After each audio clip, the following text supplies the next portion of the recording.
നമസ്കാരം. മലയാളി വാർത്ത ഇൻസൈഡിലേക്ക് സ്വാഗതം.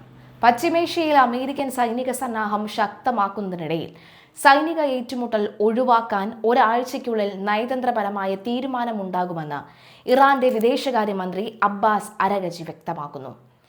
MS Now ചാനലിലെ മോർണിംഗ് ഷോ പരിപാടിയിൽ നൽകിയ അഭിമുഖത്തിലാണ് അദ്ദേഹം ഇക്കാര്യം വ്യക്തമാക്കിയത്. അമേരിക്കൻ വിമാനവാഹിനി കപ്പലുകൾ ഉൾപ്പെടെ മേഖലയിൽ വിന്യസിച്ച സാഹചര്യത്തിൽ യുദ്ധഭീതി നിലനിൽക്കുകയാണ് ഇറാന്റെ ഭാഗത്തു നിന്നുള്ള ഈ നിർണായക പ്രതികരണം വന്നിട്ടുള്ളത്. പ്രസിഡന്റ് ട്രംപിന്റെ മധ്യേഷ്യൻ പ്രതിനിധിയായ സ്റ്റീവ് വിറ്റ്കോഫിന് സമർപ്പിക്കാനുള്ള നിർദ്ദേശങ്ങൾ ഇറാൻ തയ്യാറാക്കി വരികയാണ്. 2-3 ദിവസത്തിനുള്ളിൽ ഇത് പൂർത്തിയാകുമെന്നും മേലധികാരികളുടെ അംഗീകാരം ലഭിച്ചാലുടൻ അമേരിക്കയ്ക്ക് കൈമാറുമെന്നും അദ്ദേഹം വ്യക്തമാക്കി. യുറേനിയം സമ്പുഷ്ടീകരണം നിർത്താൻ അമേരിക്ക ആവശ്യപ്പെട്ടിട്ടില്ലെന്നും ഇറാൻ അത് സ്വമേധയാ നിർത്താൻ നിർദ്ദേശിക്കുന്നില്ല എന്നും അരഗചി വ്യക്തമാക്കി. ഇറാന്റെ ആണവ പദ്ധതി സമാധാനപരമായ ആവശ്യങ്ങൾക്ക് മാത്രമുള്ളതാണ് എന്ന് ഉറപ്പാക്കാനുള്ള ചർച്ചകളാണ് ഇപ്പോൾ നടക്കുന്നത്. ഞങ്ങൾ യുദ്ധത്തിനും തയ്യാറാണ്, സമാധാനത്തിനും തയ്യാറാണ് എന്ന് പറഞ്ഞ അരഗചി ഈ പ്രശ്നത്തിന് സൈനികപരമായ ഒരു പരിഹാരവുമില്ല എന്നും നയതന്ത്രത്തിലൂടെ മാത്രമേ ശാശ്വത പരിഹാരം സാധ്യമാകൂ എന്നും കൂട്ടിച്ചേർത്തിരുന്നു. 10 മുതൽ 15 ദിവസത്തിനുള്ളിൽ ഒരു തീരുമാനമുണ്ടാകണമെന്ന് ട്രംപ് അന്ത്യശാസനം നൽകിയ പശ്ചാത്തലത്തിലാണ് ഇറാന്റെ ഈ നീക്കം വരുന്നത്. തങ്ങളുടെ ആയുധങ്ങൾ പ്രതിരോധത്തിന് വേണ്ടിയുള്ളതാണ് എന്നും പശ്ചിമേഷ്യയിൽ അമേരിക്കൻ സൈനിക സാന്നിധ്യം അനാവശ്യമാണ് എന്നും ഇറാൻ ആവർത്തിച്ചിരുന്നു. വരും ദിവസങ്ങളിൽ സ്വിറ്റ്സർലാൻഡിലെ ജനീവയിൽ വെച്ച് ഇരു രാജ്യങ്ങളും തമ്മിൽ കൂടുതൽ ചർച്ചകൾ നടന്നേക്കും. അണുബോംബ് നിർമ്മിക്കില്ല എന്ന് ഇറാൻ ഉറപ്പ് നൽകിയാൽ ആണവ സമ്പുഷ്ടീകരണം തുടരാൻ US പ്രസിഡന്റ് ട്രംപ് അനുമതി നൽകിയേക്കുമെന്ന റിപ്പോർട്ടുകളും വരുന്നു. US-ന്റെ ആവശ്യങ്ങൾ ഇറാൻ അംഗീകരിച്ചില്ലെങ്കിൽ പരമോന്നത നേതാവ് അയത്തുള്ള അലി ഖമനേയും അദ്ദേഹത്തിന്റെ പിൻഗാമിയായി കരുതപ്പെടുന്ന മകനെയും മറ്റ് പുരോഹിത നേതൃത്വത്തെയും വധിക്കാൻ ട്രംപിന് പദ്ധതികൾ ഉണ്ട് എന്നും US പ്രസിദ്ധീകരണമായ ആക്സിയോസ് വെളിപ്പെടുത്തുന്നു. മധ്യേഷ്യയിൽ US വൻതോതിൽ സൈനിക സന്നാഹം വർദ്ധിപ്പിക്കുന്ന സാഹചര്യത്തിലാണ് ഈ റിപ്പോർട്ട് പുറത്തുവരുന്നത്. രാഷ്ട്രീയമായി ഗുണകരമായ ഒരു കരാർ സ്വീകരിക്കാൻ ട്രംപ് തയ്യാറാകും. ആക്രമണം ഒഴിവാക്കണമെന്ന് ഇറാൻ ഞങ്ങളോട് ഒരു വാഗ്ദാനം നൽകണം. അവർ സമയം പാഴാക്കുകയാണ്. കളി തുടർന്നാൽ ഞങ്ങളുടെ ക്ഷമ നശിക്കും. ഒരു മുതിർന്ന US ഉദ്യോഗസ്ഥൻ പറഞ്ഞതായി രാജ്യാന്തര മാധ്യമങ്ങൾ റിപ്പോർട്ട് ചെയ്യുന്നു. ഓരോ സാഹചര്യത്തിനും അനുയോജ്യമായ പദ്ധതികൾ US-ന്റെ പക്കലുണ്ടെന്നും അതിലൊന്നാണ് ഖമനേയെയും മകനെയും വധിക്കുക എന്നതെന്നും ഒരു ഉപദേശകർ വെളിപ്പെടുത്തി. ആണവ പദ്ധതിയെ ചൊല്ലിയുള്ള തർക്കത്തിൽ നയതന്ത്രപരമായ പരിഹാരത്തിനുള്ള പ്രതീക്ഷകൾ മങ്ങുന്നതോടെ ഇറാനും US-ഉം സൈനിക സംഘർഷത്തിലേക്ക് നീങ്ങുകയാണ് എന്ന് ഗൾഫിലെയും യൂറോപ്പിലെയും ഉദ്യോഗസ്ഥർ പറയുന്നു. 2003 ഇറാഖ് അധിനിവേശത്തിന് ശേഷമുള്ള ഏറ്റവും വലിയ സൈനിക വിന്യാസമാണ് US ഇപ്പോൾ നടത്തിയിരിക്കുന്നത്. ഇസ്രയേലും US-ഉമായി ചേർന്ന് സംയുക്ത സൈനിക നീക്കത്തിന് തയ്യാറെടുക്കുന്നതായാണ് വിവരം. യുറേനിയം സമ്പുഷ്ടീകരണം, മിസൈലുകൾ, ഉപരോധങ്ങൾ എന്നിവയുമായി ബന്ധപ്പെട്ട പ്രധാന വിഷയങ്ങളിൽ കഴിഞ്ഞ 2 ചർച്ചകളും പരാജയപ്പെട്ടിരുന്നു.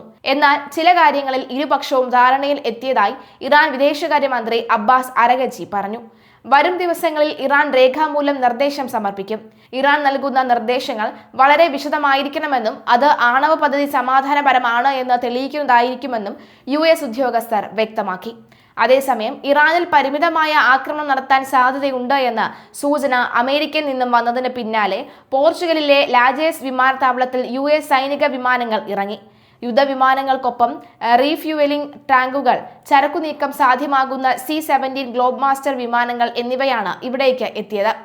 വിമാനവാഹിനി കപ്പലുകൾ ഉൾപ്പെടെ വിന്യസിച്ച് അമേരിക്ക സൈനിക നീക്കം ശക്തമാക്കിയതിന് പിന്നാലെ നിർണായക പ്രഖ്യാപനവുമായാണ് ഇറാൻ സൈനിക ഏറ്റുമുട്ടൽ ഒഴിവാക്കാൻ ഒരാഴ്ചയ്ക്കുള്ളിൽ നയതന്ത്രപരമായ തീരുമാനം ഉണ്ടാക്കാമെന്നാണ് ഇറാൻ വിദേശകാര്യമന്ത്രി വ്യക്തമാക്കിയത്. ഈ അഭിമുഖം ഇപ്പോൾ സമൂഹ മാധ്യമങ്ങളിലും ലോകമെമ്പാടും ശ്രദ്ധ നേടിക്കൊണ്ടിരിക്കുകയാണ്. ഇറാനെ US ഏതു നിമിഷവും ആക്രമിച്ചേക്കാവുന്ന ആശങ്കകൾക്കിടയിലാണ് വിദേശകാര്യമന്ത്രിയുടെ പ്രതികരണം പുറത്തുവന്നത്. അതിനിടെ നയതന്ത്ര ശ്രമം പരാജയപ്പെട്ടാൽ ഇറാനെതിരെ സ്വീകരിക്കേണ്ട നടപടി US സൈന്യം പ്രസിഡന്റ് ട്രംപിന് മുന്നിൽ അവതരിപ്പിച്ചു എന്നാണ് റിപ്പോർട്ട്. ഇറാനിലെ ഉന്നതരെ ലക്ഷ്യമിടുന്നത് മുതൽ ഭരണകൂട മാറ്റം വരെയുള്ള പദ്ധതികൾ US-ന്റെ പരിഗണനയിൽ ഉണ്ടെന്നാണ് കരുതുന്നത്. സംഘർഷങ്ങൾക്കിടയിലും വൈകാതെ ആണവ കരാറിൽ എത്താനായേക്കുമെന്ന് US-ഉം പരോക്ഷ ചർച്ച നടത്തുന്ന ഇറാൻ സംഘർഷ സംഘം പ്രതീക്ഷ പ്രകടിപ്പിച്ചു.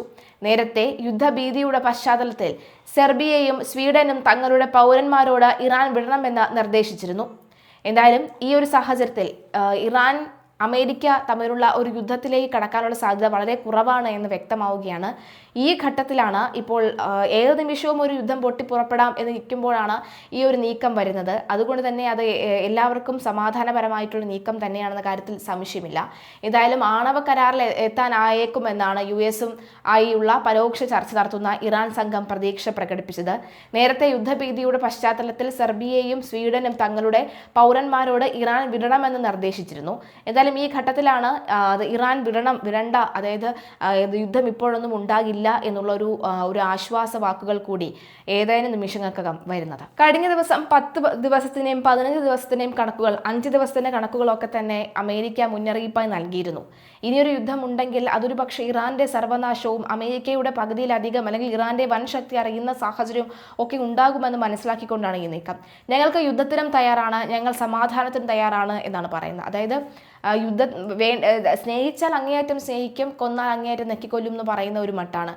യുദ്ധമാണെങ്കിൽ ഞങ്ങളും യുദ്ധം, സമാധാനമാണെങ്കിൽ ഞങ്ങളും സമാധാനം, അതേ ഒരു നിലപാടാണ് ഇറാൻ ഇവിടെ സ്വീകരിച്ചിരിക്കുന്നത്. യുദ്ധത്തിൽ ഇറാനെ അമേരിക്കയ്ക്ക് നിഷ്പ്രയാസം തോൽപ്പിക്കാൻ കഴിയുമെങ്കിലും ഇപ്പോൾ ഓരോ വർഷം കഴിയും തോറും ഇറാന്റെ ആയുധ ശേഖരണവും ഇറാന്റെ ബാലിസ്റ്റിക് മിസൈലുകളുടെ എണ്ണവും ഒക്കെ തന്നെ വർദ്ധിക്കുന്നുണ്ട്. വലുതായിട്ടല്ലെങ്കിൽ പോലും ചെറുതായും അമേരിക്കയ്ക്ക് വലിയൊരു കേടുപാട് സംഭവിപ്പിക്കാൻ ഇറാൻ വിചാരിച്ചാലും സാധിക്കുമെന്ന കാര്യത്തിൽ സംശയമില്ല. മാത്രവുമല്ല, പ്രത്യേകിച്ചും അമേരിക്കയ്ക്ക് അകത്ത് കയറി അടിക്കുന്നതിനേക്കാൾ കൂടുതൽ അമേരിക്കയുടെ തന്നെ വളരെ പ്രധാനപ്പെട്ട ചില ഭാഗങ്ങൾ ഇറാന്റെ ഏറ്റവും അടുത്ത സൗദിയിലും അതുപോലെ തന്നെ മറ്റ് വിദേശ രാജ്യങ്ങളിലും ഉണ്ടല്ലോ. അപ്പോൾ അവിടേക്ക് ഒരു അറ്റാക്ക് നടത്തിയാൽ തന്നെ അമേരിക്കയ്ക്ക് വലിയൊരു ബുദ്ധിമുട്ട് തന്നെയായിരിക്കും അത് ഇറാൻ വഴി ഉണ്ടാക്കുക എന്ന കാര്യത്തിൽ സംശയമില്ല. അതുകൊണ്ട് കൂടി തന്നെയാണ് ഇറാൻ അങ്ങനെ ഒന്ന് അടങ്ങുകയാണെങ്കിൽ, ഇറാനെ പറഞ്ഞ് ഭയപ്പെടുത്തി ഇറാനെ കൊണ്ട് അടക്കിച്ച് അവരുടെ യുദ്ധത്തിൽ എന്താണോ അമേരിക്കയുടെ ആവശ്യം, ആ ആവശ്യം നേടിയെടുക്കാം എന്ന് വ്യക്തമാകുന്ന ഘട്ടത്തിലേക്ക് കാര്യങ്ങൾ എത്തി നിൽക്കുന്നത്.